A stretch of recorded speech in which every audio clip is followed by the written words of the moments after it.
واہ کیا مرتبہ غوث ہے بالا تیرا، اونچے اونچوں کے سروں سے ہے قدم اعلیٰ تیرا۔ توجہ، اونچے اونچوں کے سروں سے ہے قدم اعلیٰ تیرا، ارے سر بھلا کیا کوئی جانے کہ ہے کیسا تیرا۔ اے غوث پاک سر بھلا کیا کوئی جانے کہ ہے کیسا تیرا، اولیاء ملتے ہیں آنکھیں وہ ہے تلوہ تیرا۔ ہم تو ابھی تلوے کو ہی نہیں پہنچ سکے، تمہارے سر تک کون پہنچے ہیں۔ اولیاء ملتے ہیں آنکھیں وہ ہے تلوہ تیرا۔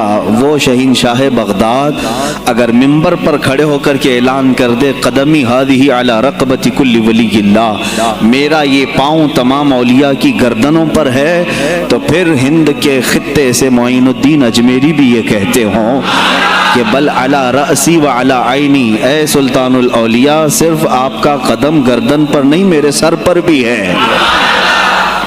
اور پھر اولیاء کاملین نے پکار کر کے دربار غوث میں یوں کہا تھا جب آپ نے اعلان کیا میرا یہ قدم اولیاء کی گردنوں پر ہے، جس کی گردن بنی منبر اولیاء، جس کا منبر بنی گردن اولیاء، اس قدم کی کرامت پہ لاکھوں سلام۔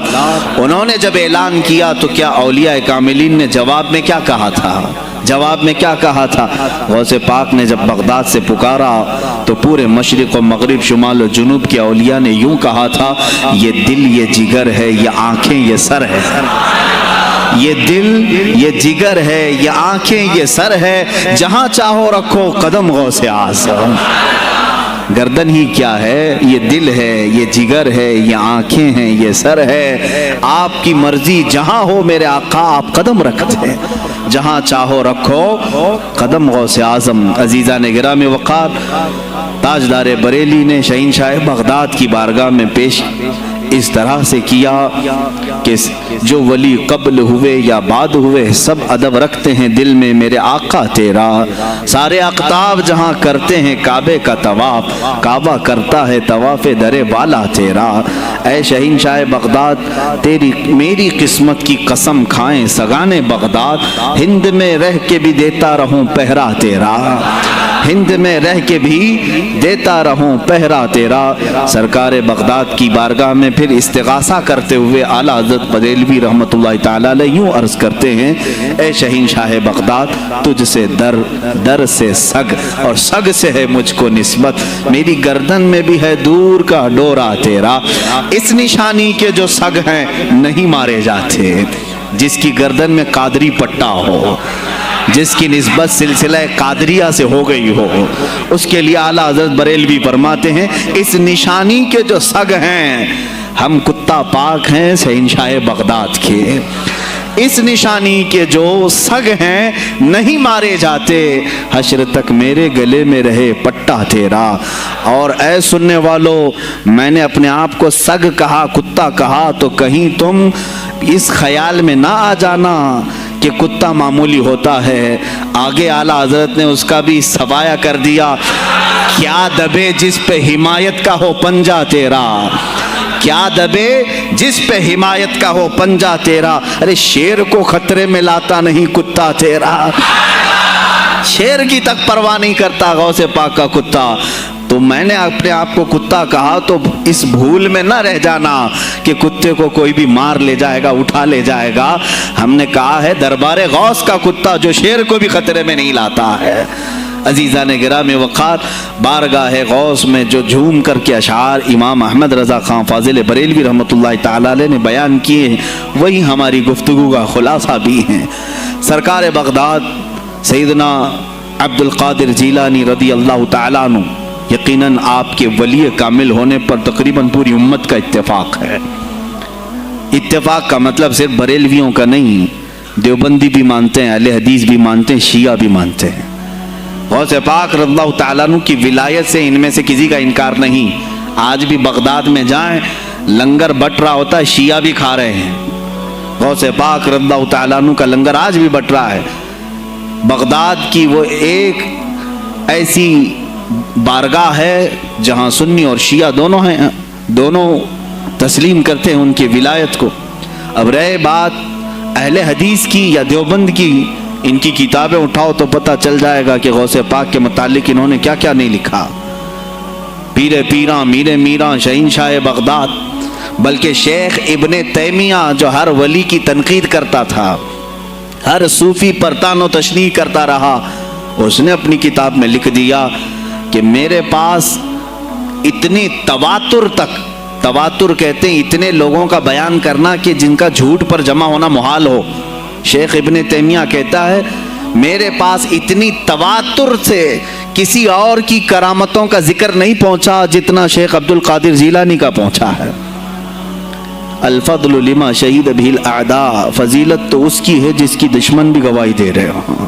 عزیزان گرامی وقار، سرکار بغداد رضی اللہ تعالیٰ عنہ کی ولایت پر تقریباً امت کا اتفاق، بعد میں آنے والے سارے مسلمان انہیں ولی مانتے ہیں، اور یہ اور بات ہے کہ ولایت تک سب کا اتفاق ہے، اب غوث کے مقام کے متعلق الحمدللہ ہم منفرد ہیں اس میں، اس لیے کہ ہم انہیں غوث اعظم بھی کہتے ہیں، استغاثہ بھی کرتے ہیں۔ یہ ایک الگ ٹاپک ہے جہاں شرک، بدعت اور کفر کے فتوے لگتے ہیں کہ بریلوی اللہ کو چھوڑ کر اولیاء سے مانگتے ہیں، اور یہ بیویوں سے مانگ لیں تو کوئی حرج نہیں، ہاں اپنے بچوں سے مانگ لیں تو کوئی حرج نہیں، بلکہ چپراسی اور نیتاؤں سے مانگ لیں تو کوئی حرج نہیں۔ کسی صاحب نے آ کر کے مجھ سے کہا تھا آپ غوث اعظم کیوں کہتے ہیں؟ اعظم اللہ ہوتا ہے سب سے اعظم، غوث کہیں ٹھیک ہے۔ سلفی صاحب تھے، ہم نے کہا کہ آپ کو سرکار عبد القادر جیلانی کو غوث اعظم کہنے پر اعتراض ہے، لیکن ایک چوڑا چمار ملک کا پرائم منسٹر بن جائے تو اسے وزیر اعظم کہہ دیتے ہیں، کوئی دقت نہیں آپ کو، وہاں اعظم کہتے ہیں آپ، اعظم کہنے میں آپ کو وہاں جھجک بھی نہیں آتی، اور غوث پاک کو اعظم کہنے میں آپ کو شرم آنے لگتی ہے۔ یہ اپنے اپنے نصیبے کی بات ہے، آپ کا اعظم کوئی اور ہے، ہمارا اعظم کوئی اور ہے۔ عزیزان گرامی، سرکار بغداد شہنشاہ ولایت سلطان الاولیاء سیدنا عبد القادر جیلانی رضی اللہ تعالیٰ عنہ، ماں کے پیٹ سے ہی ان کو ولایت عطا کی گئی، کہ وہ اولیاء میں سے ہیں جن کا پیدائشی اللہ تعالیٰ نے منتخب فرمایا ہے۔ بلکہ جس وقت آپ کی ولادت ہوئی، یہ شعبان کا آخری دن، اور آپ کی والدہ ماجدہ کے بطن سے آپ اس عمر میں پیدا ہوئے جب عورتوں میں اولاد کی امید ختم ہو چکی ہوتی۔ آپ کی ماں کی عمر 60 سال کی تھی جب آپ پیدا ہوئے، یہ خود اپنے آپ میں ایک کرامت ہے۔ اور سرکار بغداد رضی اللہ تعالیٰ عنہ جب جیلان میں پیدا ہوئے تو آپ کا معمول تو دیکھیں، آپ کی ماں خود بتاتی ہیں، دوسرے سال غالباً لوگوں کو چاند میں شک ہو گیا، 29 کا چاند نظر آیا کہ نہیں آیا، بعض کہنے لگے ہو گیا ہوگا، بعض کہنے لگے نہیں ہوا ہوگا، تو یوم الشک کہتے ہیں، یعنی 30واں جو شعبان کا ہوتا ہے، وہ ایک رمضان بھی ہو سکتا ہے، 30 شعبان بھی۔ تو لوگ آئے حضرت فاطمہ ام الخیر کے پاس جو غوث پاک کی ماں ہے، پوچھا کہ کل کا چاند ہوا کہ نہیں ہوا، ہمیں شک ہو گیا ہے۔ آپ نے کہا چاند ہو گیا ہے اور رمضان شروع ہو چکا ہے۔ کہا کیسے؟ کہا صبح سے میرا بیٹا عبد القادر دودھ کو منہ نہیں لگایا ہے، اور میرے بیٹے کا یہ معمول ہے، پچھلے رمضان سے ہی جس وقت غوث پاک پیدا ہوئے رمضان شروع تھا۔ ان کی ماں کہتی ہیں سحری سے لے کر افطار تک غوث پاک اپنی ماں کا دودھ نہیں پیتے تھے۔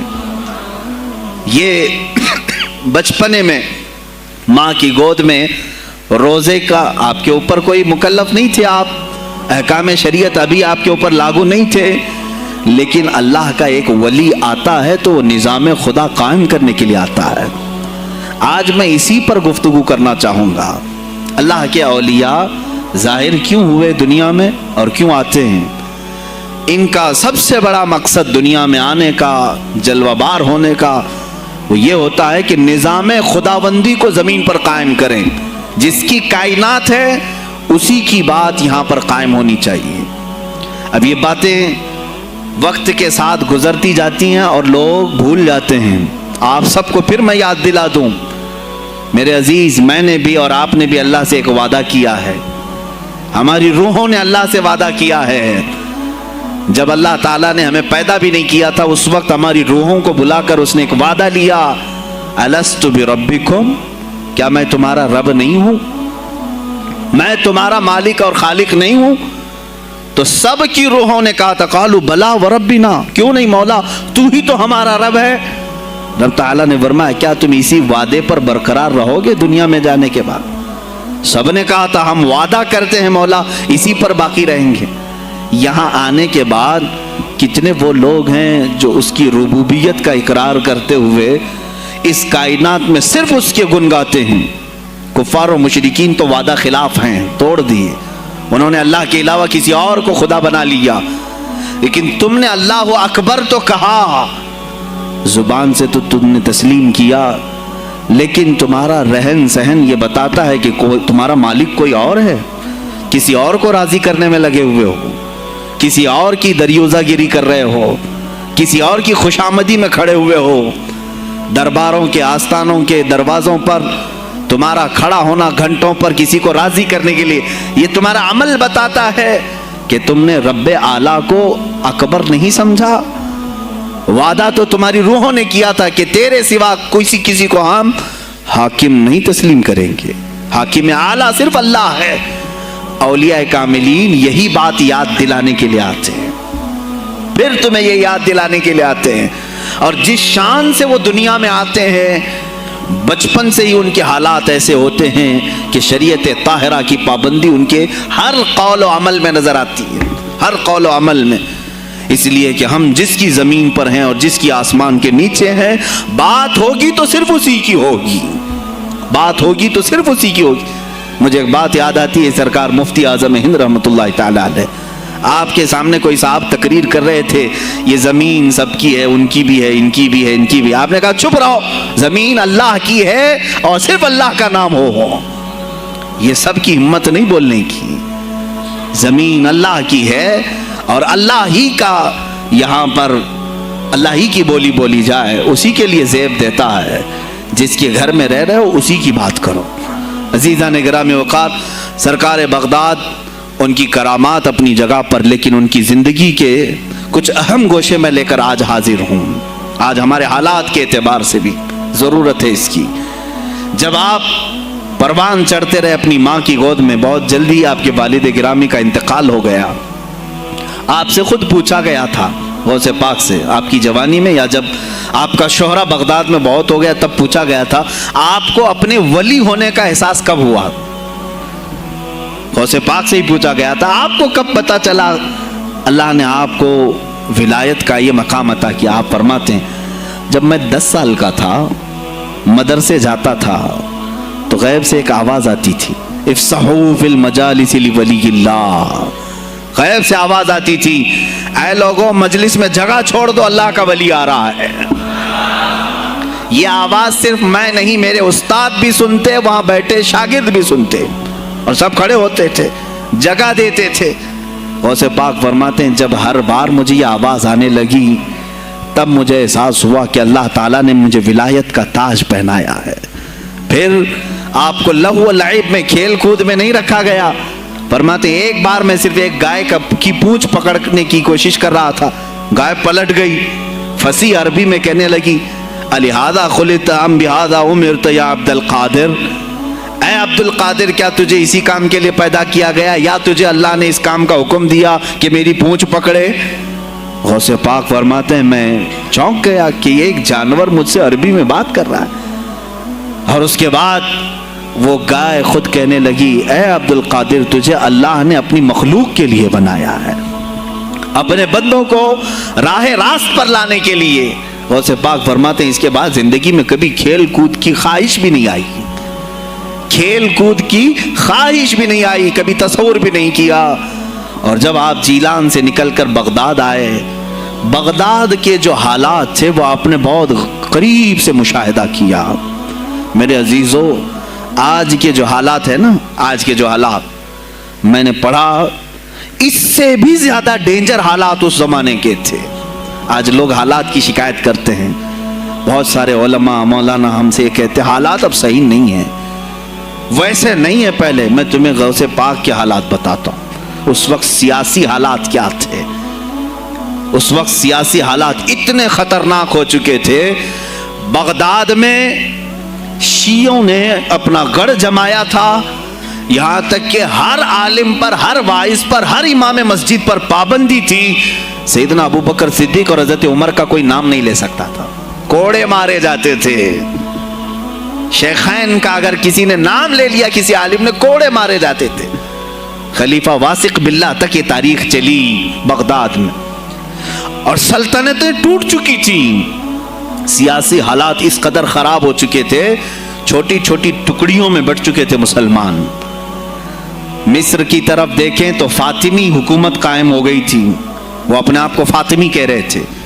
بغداد میں عباسی خاندان حکومت کر رہا تھا، اور وہ بھی سمٹ کر کے صرف بغداد کے اطراف رہ گئی بس۔ پھر ترکی کی طرف دیکھیں تو سلجوقی خاندان تھا، ایک ایک ٹکڑا حکومت کر رہا تھا، اور یہی آپس میں دست بگریباں تھے، ایک دوسرے سے لڑ رہے تھے۔ اور پھر پلس اس پر ایسا کہ بازنطینی جو عیسائی تھے، صلیبی تھے، ان سلطنتوں کو آپس میں لڑا کر کے اس قدر شدت پیدا کر چکے تھے کہ بغداد والا مصر نہیں جا سکے، مصر والا ترکی نہ آ سکے۔ پھر ادھر بخارا، سمرقند، نیشاپور، یہ جو رشیا میں ہیں آج، ازبکستان وغیرہ میں، یہاں الگ ایک سلطنت قائم تھی، اور ہند میں الگ کفرستان تھا۔ سب جگہ الگ الگ حالات تھے، اور مسلمانوں کے لیے اس زمانے میں ایسے حالات ہو گئے جیسے لاک ڈاؤن ابھی کا سیم۔ میں آپ کو بتا دوں سچویشن، لاک ڈاؤن میں کیا ہوا تھا معلوم ہے؟ یہ ہمارے طلبہ دیکھیں 8 مہینے سے بیٹھے ہوئے ہیں، مدارس میں نہیں گئے، حفظ قرآن کر رہے تھے، عالم دین بن رہے تھے، مدرسے بند ہیں نا، گھروں میں بیٹھے کچھ تو آوارہ گردی کر رہے ہیں۔ اسی طرح کالج کے بچے بھی، اسکول کے بچے بھی، سب چھوٹے ہوئے ہیں لاک ڈاؤن کی وجہ سے۔ سیم یہی سچویشن اس زمانے میں ہوئی۔ بغداد علمی مرکز تھا، کوفہ اور بصرہ علم کے مرکز تھے، آپسی رنجشوں کی وجہ سے بادشاہوں کی طلبہ ایک جگہ سے دوسری جگہ کا سفر نہیں کر سکتے تھے۔ بغداد کے سارے مدرسے بند پڑے ہوئے تھے، کیونکہ طلبہ آ نہیں سکتے۔ کہاں سے آئے تم؟ مصر سے آئے، واپس جاؤ، اس سلطنت میں کیا کر رہے ہو؟ اس طرح کی سختیاں، یہاں تک کہ یہی زمانہ ہے جب حسن بن صباح نام کا ایک ایسا منافق جس نے اس زمانے کے بادشاہوں کو خرید لیا اور کچھ لوگوں کو نشے کا خوگر بنایا۔ حشیشین وغیرہ آپ نے سنا ہوگا، صلاح الدین ایوبی کا زمانہ ہے یہ۔ غوث پاک سے صرف 4 سال بعد صلاح الدین ایوبی آئے، صرف 4 سال بعد۔ اس زمانے میں حسن بن صباح نے ہزاروں نوجوانوں کو نشے کا عادی بنا دیا تھا، ہزاروں نوجوان۔ اور کیسا نشہ، کوکین، افیون وغیرہ سب تو لے کر کے تو لوگ ہوش میں آ جاتے ہیں۔ وہ ایسا تھا کہ اس نے جو نشہ دکھایا تھا، ایک چھوٹے سے کمرے میں ان کو رکھتا اور انہیں بتاتا کہ یہ درخت ہیں، یہ نہر ہے، یہ محل ہے، یہ حور ہے، تو اسے وہ جنت ہی سمجھتے تھے۔ اور پھر اس کمرے سے باہر نکالتا اس کو، تڑپ تڑپ کے آدمی مر جاتا کہ مجھے میری جنت میں واپس کرو۔ وہ جنت نہیں، کمرہ ہوتا تھا، لیکن نشہ اسے ایسا کرایا جاتا تھا کہ اس کمرے کو وہ جنت سمجھنے لگتا تھا۔ اور ان نوجوانوں سے کیا کرایا جاتا تھا؟ ان کو نشے کا عادی بنا کر کے باہر نکالا جاتا، انہیں ٹارگٹ دیا جاتا، فلاں مجلس میں جاؤ، فلاں خلیفہ کو قتل کرو، فلاں وزیر کو مارو، فلاں سپاہیوں کو مارو، فلاں عالم دین کا قتل کرو۔ اور وہ اپنا ٹارگٹ پورا کر کے آتے، اس لیے کہ انہیں نشہ چاہیے تھا۔ وہ 1 دن 2 دن سے زیادہ اس نشے کے بغیر رہ نہیں پاتے ہیں، وہ اپنا ٹارگٹ کرنے کے لیے اپنی جان بھی جوخم میں ڈالتے ہیں۔ اس طرح کے کئی حملے خلفاء پر کرائے حسن بن صباح نے۔ اور جانتے ہیں، میں نے آج تاریخ دیکھی، حسن بن صباح نے علماء اہل سنت کو، اس زمانے کے 40,000 علماء کو قتل کرایا۔ یہ وہ زمانہ تھا جب بغداد کا حال یہ تھا کہ نشہ زیادہ ہو چکا تھا، علم دین کے مراکز بند ہو رہے تھے، اور علماء بولنے میں ہچکچا رہے تھے، ڈر رہے تھے، اور سلطنتیں آپس میں ایک دوسرے سے ٹکرا رہی تھیں۔ جو خلیفہ بیٹھتا وہ نہایت عیاش قسم کا خلیفہ آتا تھا۔ اکثر خلیفہ عیاش آئے، ان کے حریم میں، ان کے حرم خانے میں، یعنی ان کے محل میں 40 عورتیں ہوا کرتی تھیں، جن کے ساتھ وہ وطی کرتے، جمع کرتے، جبکہ وہ مسلمان خلیفہ ایک بادشاہ کے لیے چاہے کوئی بھی ہو 4 سے زیادہ کی اجازت ہے، 40 کنیزاؤں کے ساتھ وہ زندگی گزار رہے ہوتے ہیں، اس میں عیسائی بھی ہوتی، یہودی بھی ہوتی، سب قسم کی ہوتی۔ یہ خلفاء کا حال تھا۔ تم کیا کہہ رہے ہو ہمارے زمانے کو؟ ارے حالات برے ہیں، حالات برے ہیں۔ ابھی اور میں بتاؤں کتنے برے حالات اس زمانے میں تھے۔ علماء کو کوڑے مارے جاتے تھے اگر بولے۔ ارے شیخین کا نام لینے پر پابندی بغداد میں لگ گئی ہو، اس سے بڑا اور ظلم کیا ہو سکتا ہے؟ سیدنا ابو بکر صدیق، حضرت عمر کا نام لینے پر کوڑے مارنے لگائے جاتے۔ ایسے حالات میں شہنشاہ بغداد سیدنا عبد القادر جیلانی بغداد آئے ہیں، جب آپ کی عمر صرف 18 سال کی تھی۔ 18 سال کی جوانی میں آپ نے ملاحظہ کیا، حالات کو دیکھا، تعلیم حاصل کی بڑے بڑے اساتذہ سے۔ آپ کے اساتذہ فقہ میں الگ ہیں، حدیث میں الگ ہیں، تفسیر میں الگ ہیں، علم کلام میں، کئی علوم و فنون پہ آپ نے مہارت حاصل کی۔ اس کے بعد حالات دیکھ کر کے آپ نے کیا کہا؟ یہ اب یہاں سے میں ہر ایک عالم دین کے لیے بشمول من میرے لیے نصیحت سمجھتا ہوں، غور سے سن لیں۔ غوث پاک رضی اللہ تعالیٰ عنہ کی زندگی میں ایک موڑ ایسا آیا، اور شاید میں نے بھی کبھی کئی مرتبہ اس طرح سوچا ہے، میں کمپیئر نہیں کر رہا ہوں، لیکن سنیں، حالات کو دیکھ کر کے غوث پاک نے جنگل کا رخ اختیار کر لیا۔ کیا لینا دینا ہے اس دنیا سے؟ اور آپ خود فرماتے ہیں کہ میرے دل میں یہ ارادہ تھا، نہ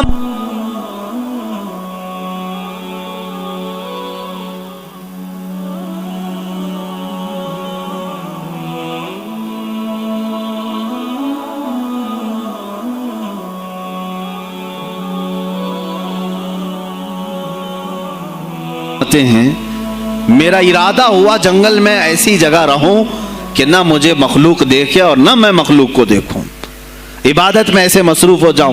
جنگلوں میں آپ عبادت کرتے رہے، لیکن فرماتے ہیں مجھے غیب سے آواز آئی اللہ رب العزت کی طرف سے، کہا اے بندے قادر، آپ کا نام ہی عبد القادر ہے، اے قادر کے بندے، تجھے اللہ نے جنگلوں کے لیے نہیں بنایا، امت مصطفیٰ کی رہنمائی کر، خلق خدا تجھ سے نفع حاصل کرے، واپس آ جا۔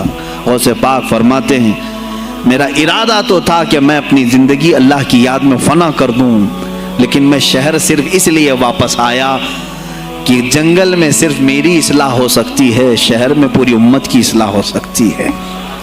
علماء کے لیے یہی آج نصیحت ہے، تم چاہے تو گدی نشین بن جاؤ، سجادہ نشین بن جاؤ، جھولی نشین بن جاؤ، جنگل نشین بن جاؤ، ہو سکتا ہے تمہارے اپنے فائدے کے لیے تم سوچ سکتے ہو۔ میں نے ابھی یہ کہا، میرے دل میں ارادہ تھا کہ گوشہ نشین ہو کر کے اپنی عبادت کریں، اپنی آخرت کی فکر کریں، نہیں، علماء کو اللہ تعالیٰ نے علم عطا کیا ہے امت مصطفیٰ کی رہنمائی کے لیے، یہ امانت ہے، چاہیں تو بھی چھپ نہ سکیں۔ عزیزان گرامی وقار، غوث پاک رضی اللہ تعالیٰ عنہ واپس بغداد آئے۔ اچھا، وہ اتنی عبادتوں کے عرصے میں جانتے ہیں کہاں کہاں کا سفر نہیں کیا انہوں نے؟ جنگلوں کا سفر، صحراؤں کا سفر، بیابانوں کا سفر، یہاں تک کہ سری لنکا کی سرزمین تک پہنچے، ملتان تک آئے۔ یہ تاریخ کی کتابیں بتاتی ہیں آپ نے پیدل یہ سارے سفر کیے، پھر واپس اسی بغداد آئے جہاں کے حالات بڑے ہی کشیدہ تھے، اور خلفائے وقت کے خلاف زبان کھولنا یہ آگ سے کھیلنے کے برابر تھا، آگ سے کھیلنے کے برابر تھا۔ اور سب سے بڑا مسئلہ تو غوث پاک کے لیے یہ تھا کہ آپ بغداد کے نہیں تھے، عراق کے نہیں تھے، آپ جیلان سے آئے تھے۔ جیلان ایران میں ہے، اس زمانے میں طبرستان ایک صوبہ تھا، طبرستان کا ایک شہر جیلان تھا، جیلان سے آئے ہوئے تھے بغداد میں۔ آپ کی زبان فارسی تھی، فارسی زبان کا ایک طالب علم بغداد میں آیا ہے، اور بغداد پورا عربیوں کا ہے، فصیح عربی بولنے والے لوگ، اور نہایت ہی عیاشی میں پڑے ان کی اصلاح کیسے کریں۔ دل میں بار بار یہ احساس ہوتا غوث پاک فرماتے میری زبان فارسی تھی اور ان کی زبان عربی ہے، میں ان سے خطاب کیسے کروں، ان کو اصلاح کے راستے پر کیسے لاؤں؟ بار بار سوچتے تھے، لیکن دل میں ایک درد ہوتا تھا کہ امت مصطفیٰ کو اس حال میں نہیں چھوڑنا چاہتا۔ ایک دن ایک مسجد میں غمگین حالت میں سوئے، ظہر کا وقت تھا، نماز پڑھ کر کے آپ آرام کر رہے ہیں، اور جیسی آنکھ بند ہوئی سرور کائنات صلی اللہ علیہ وسلم تشریف لائے۔ پوچھا عبد القادر کیوں غمگین ہے میرے بیٹے؟ کہا کہ یا رسول اللہ صلی اللہ علیہ وسلم زبان میری عجمی ہے، فارسی، میں عربیوں کے بیچ بیٹھا ہوں، اصلاح کرنے کی کوشش کرتا ہوں، لیکن مجھے یہ عجمی سمجھیں گے۔ اللہ کے نبی صلی اللہ علیہ وسلم نے فرمایا تو اپنا منہ کھول۔ آپ نے منہ کھولا، حضور پاک نے اپنا لعاب پاک ڈالا، دوسری بار ڈالا، تیسری بار ڈالا، چوتھی بار ڈالا، پانچویں، چھٹی، 7 مرتبہ حضور پاک نے اپنا لعاب پاک دیا اور کہا عبد القادر اب اٹھ اور بیان کرو۔ فرماتے ہیں خواب میں نے حضور اکرم صلی اللہ علیہ وسلم کا لعاب پاک لیا، تھوڑی ہی دیر گزری تھی، میرے خواب میں ہی میرے جد کریم مولا کائنات علی مرتضیٰ تشریف لائے۔ کہا پھر وہی سوال کیا عبد القادر کیوں نہیں بیان کرتے؟ کہا میں فارسی النسل، فارسی ہوں اور عربیوں کے بیچ میں ہوں۔ انہوں نے کہا تو اپنا منہ کھول۔ باب العلم، باب مدینۃ العلم، علی کرم اللہ وجہہ الکریم اپنا لعاب پاک ڈالتے ہیں، 1 بار، 2 بار، 3 بار، 4 بار، 5 بار، 6 بار، بس کیا۔ غوث پاک نے کہا نانا جان نے مجھے 7 مرتبہ پلایا، آپ نے 6 مرتبہ۔ علی کرم اللہ وجہہ الکریم فرماتے ہیں میں برابری تو نہیں کر سکتا، وہ رسول کائنات ہیں۔ عزیزان گرامی وقار، غوث پاک فرماتے ہیں پھر میری آنکھ کھلی اور اسی جامع مسجد میں جب میں کھڑا ہوا اور خطاب کے لیے لوگوں کو پکارا تو دیکھا ادھر سے بھی مخلوق آ رہی ہے، ادھر سے بھی آ رہی ہے، سامنے سے بھی آ رہی ہے۔ مجمع اتنا کثیر کہ تل دھرنے کی جگہ مسجد میں نہیں تھی، اور جب آپ کا خطاب ختم ہونے کو تھا لوگ اپنے کپڑے پھاڑنے لگے اور بے ہوش ہونے لگے۔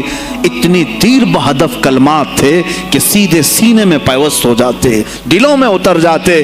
اس کے بعد وہی دن تھا سیدنا عبد القادر جیلانی کو لوگوں نے ہاتھوں ہاتھ اٹھایا، بغداد میں شہرہ ہو گیا کہ کوئی ایک عجمی آیا ہے اور عربیوں پر فوقیت لے گیا ہے، سارے عربی اس کے سامنے دنگ رہ گئے ہیں، کوئی عربی اس کی فصاحت کو نہیں پہنچ پاتا ہے۔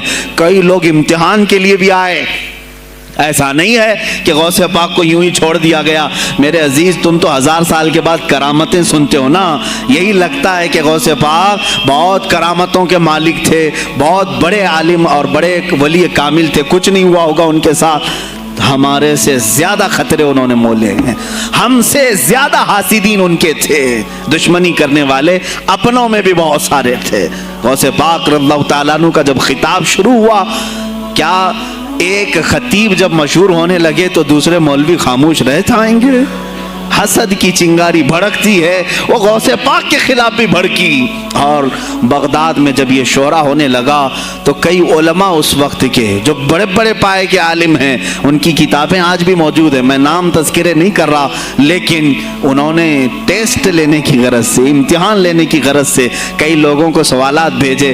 ایک دن مجلس میں ایسا تھا کہ غوث پاک تفسیر قرآن بیان کرتے تھے، تفسیر قرآن بیان کرنا غوث پاک کا محبوب مشغلہ تھا، روزانہ قرآن کی تفسیر عرض کرتے۔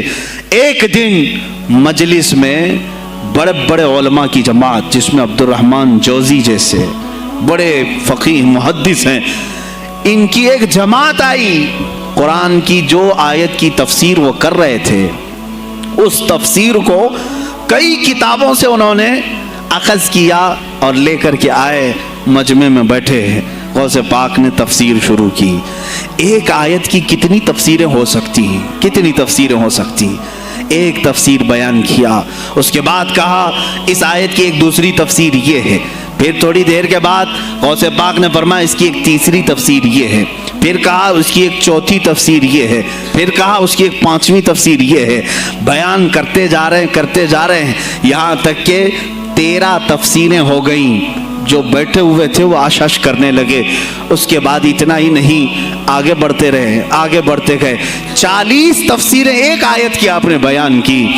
جو آئے تھے وہ کھڑے ہو گئے اور اس کے بعد غوث پاک رضی اللہ تعالیٰ عنہ کو دیکھنے لگے.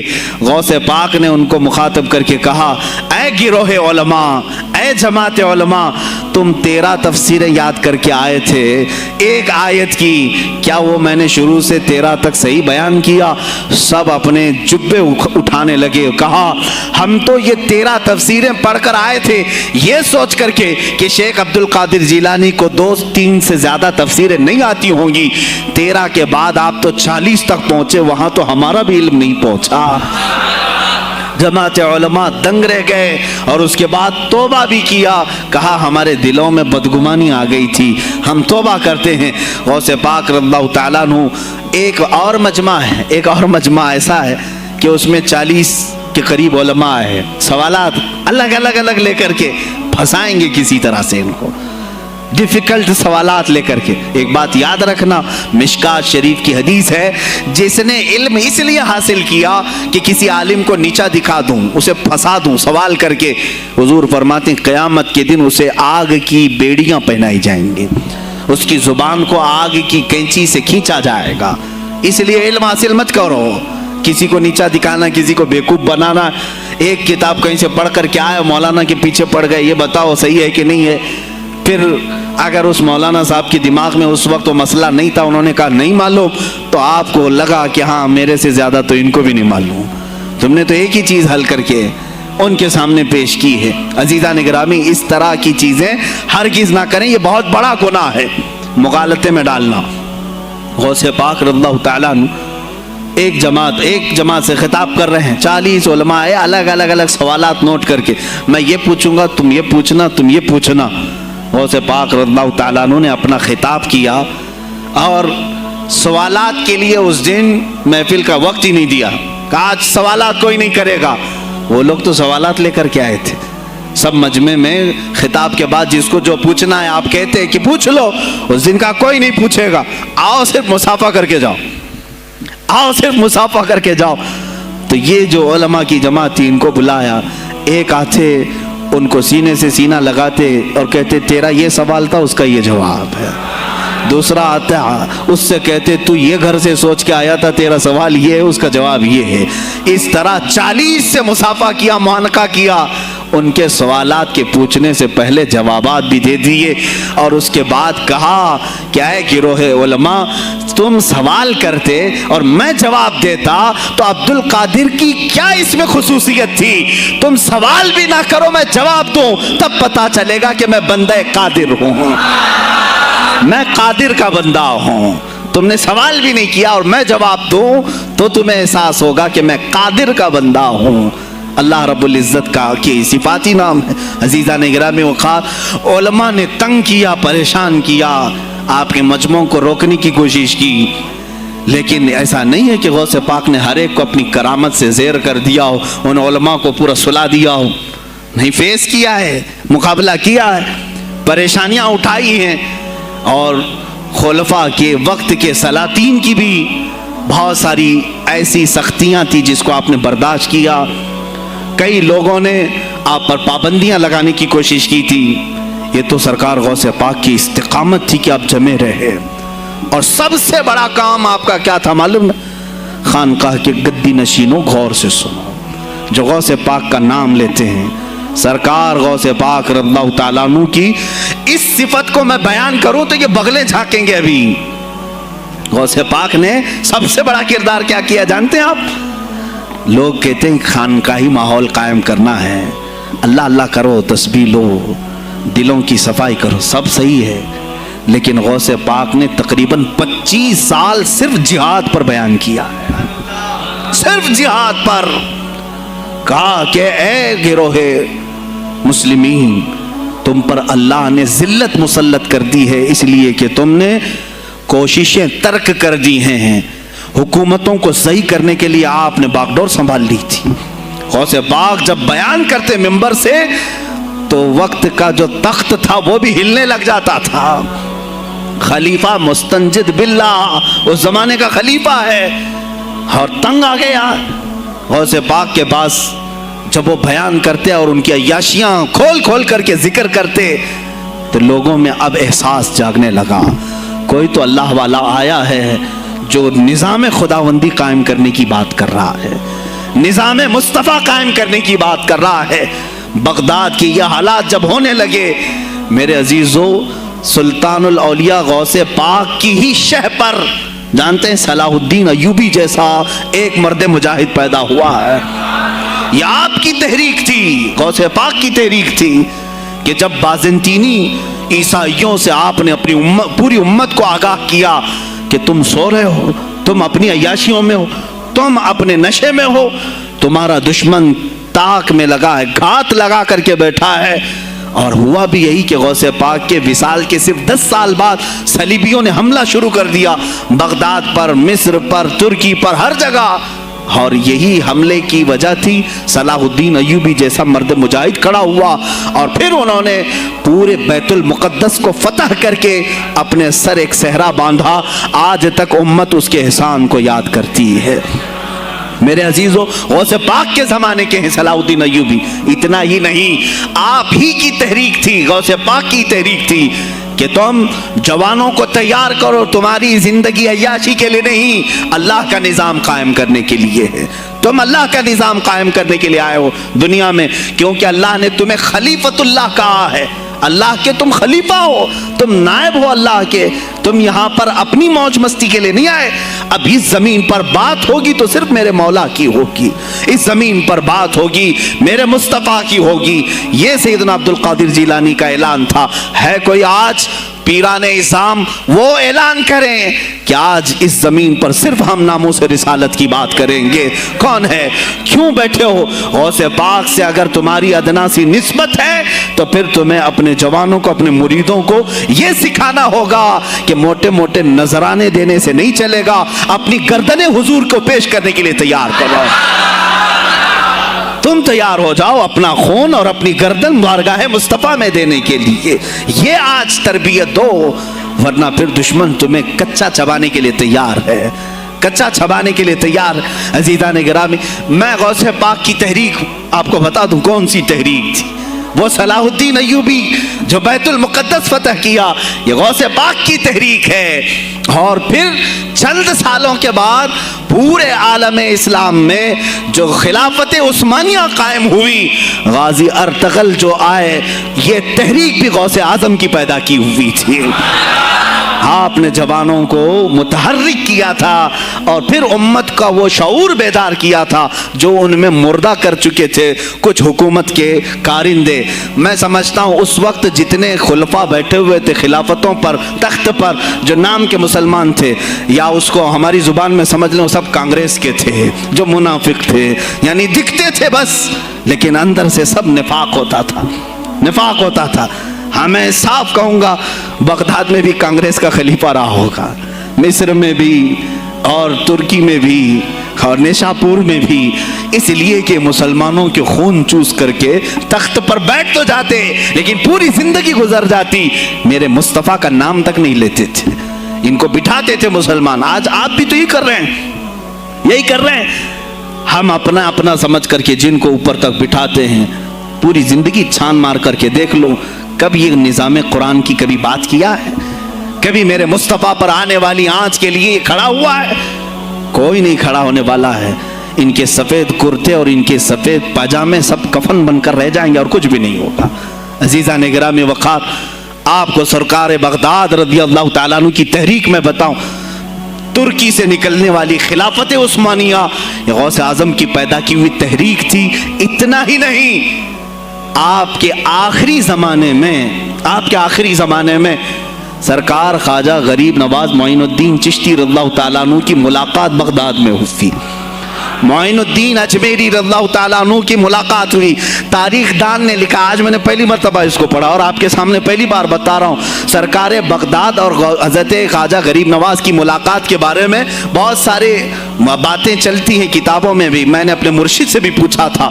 بہرحال ایک تاریخی کتاب سے مجھے آج یہ بات ملی کہ سلطان الاولیاء غوث پاک نے حضرت خواجہ غریب نواز کو کیا وصیت کی تھی، کیا کہہ کر کے بھیجا تھا. ان کے پاس غوث پاک نے، غریب نواز نے بہت ساری انعامات، اوراد، وظائف، طرق، اجازات سب حاصل کیے، لیکن ہندوستان جب آئے کیا کیا انہوں نے؟ یہ بھی بتایا گیا کہ غوث پاک کی یہ تحریک تھی. کیا؟ سلطان الہند سرکار غریب نواز نے شہاب الدین غوری کو بلا کر کے ہندوستان میں پرچم اسلام لہرانے کا حکم دیا تھا. یہ تحریک بھی سرکار غریب نواز نے لائی تھی بغداد کے ولی کامل سے. تم کیا سمجھتے ہو یہ اولیاء خالی مسلح لے کر کے گھومتے تھے؟ یا اولیاء اکرام صرف گدی نشین تھے؟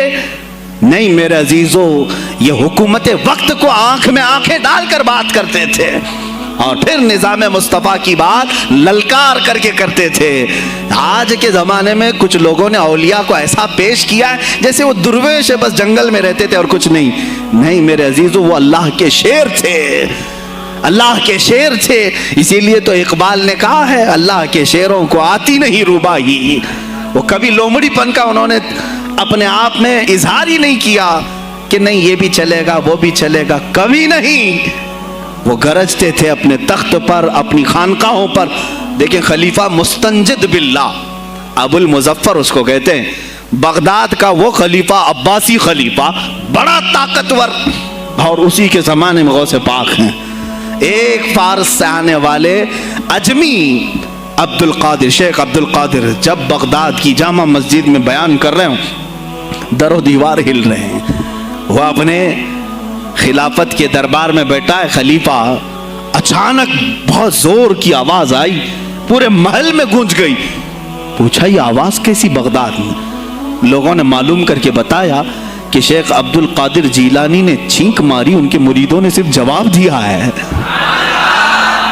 ان کو چھینک آئی تھی، جواب میں لوگوں نے یرحمک اللہ کہا، وہ خلیفہ وقت کے محل تک پہنچ گئی آواز. تو اس نے کہا یہ تو پورا ہلا دینے کی بات ہے. ایک بات یاد رکھو میرے عزیزو، آواز ہو سکتا ہے تمہاری مسجد سے باہر جائے نہ جائے، تمہاری آواز کا دار و مدار تمہارے گلے پر نہیں ہے. ایک بار تم پکارو گے، پہنچانا میرے مولا کا کام ہے. اب ہماری آواز کہاں کہاں تک پہنچتی ہے، کس کے ٹائر پھٹتے ہیں، یہ سب بات کی بات ہے. تم پکار کر کے تو دیکھو. اللہ رب العزت کے نام پر عزیزان گرامی وقار مستنجد باللہ آیا اور وہی کیا جو ہر عیاش کرتا ہے. ظاہر سی بات ہے مولوی صاحب کچھ لے دے کے چھوڑ دو، جان بخش دو، جاؤ کہیں بیٹھو، آپ اللہ اللہ کرو. کہاں یہ حکومت سیاست کی باتوں میں آپ آ گئے؟ چند دنوں پہلے میں نے بھی سیاست کی بات کی تو مجھے بھی ایک مشورہ ایسا آیا کہ آپ کو انٹرسٹ ہے ایم پی بننے کا، ایم ایل اے بننے کا؟ میں نے کہا مجھے انٹرسٹ تو نہیں ہے، لیکن کرسی صاف کرنے کا انٹرسٹ بہت ہے. اس پر جو کچرا ہے اس کو صاف کرنے کا انٹرسٹ بہت ہے.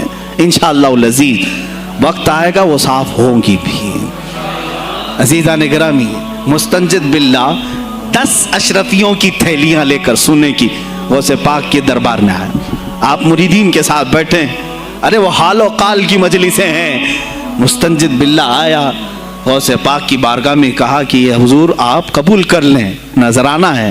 آپ نے کہا تو رکھ لے اپنا نذرانہ، تو اپنے پاس رکھ لے. کہا کہ ہدیہ قبول کرنا سنت ہے، آپ سنت کے خلاف کرتے ہیں. غوث پاک نے کہا اللہ ایک تھیلی لیا اور اپنے بغل میں دبا کر کے اس کو نچوڑنا شروع کیا تو اس سے خون ٹپکنا لگا. خون اتنا ٹپکنے لگا تو حاضرین مجلس دم بخود رہ گئے. خلیفہ مستنجد باللہ بھی دیکھ رہا تھا. غوث پاک نے فرمایا ابھی تو یہ ایک تھیلی ہے، میں 10 کو نچوڑوں گا تو یہ خون تیرے دربار تک پہنچ جائے گا، تیرے دربار تک پہنچ جائے گا. تو مجھے وہ اشرفیاں دینے آیا ہے جو تو نے غریبوں کے مال کو چوس کر کے حاصل کیا، تو مجھے خریدنے کے لیے آیا ہے. اگر مجھے تیرے خاندان کی حرمت کا خیال نہ ہوتا تو میں آج پورے بغداد کی نالیوں میں اسی کا خون بہاتا. خلیفہ مستنجد باللہ بے ہوش ہو گیا، اور اس کے بعد جب ہوش آیا اس نے توبہ کیا اور آپ کے ہاتھ پر بیعت بھی کیا. اب اس کے بعد وہ خلیفہ ایسا پاک ہوا، نظر غوث جو پڑھی. اب اس کے بعد دربار خلافت کے حالات کیا ہو گئے سنیں. میں آج سیاست پر بات کر رہا ہوں. اب خلیفہ مستنجد باللہ کا دل جب صاف ہوا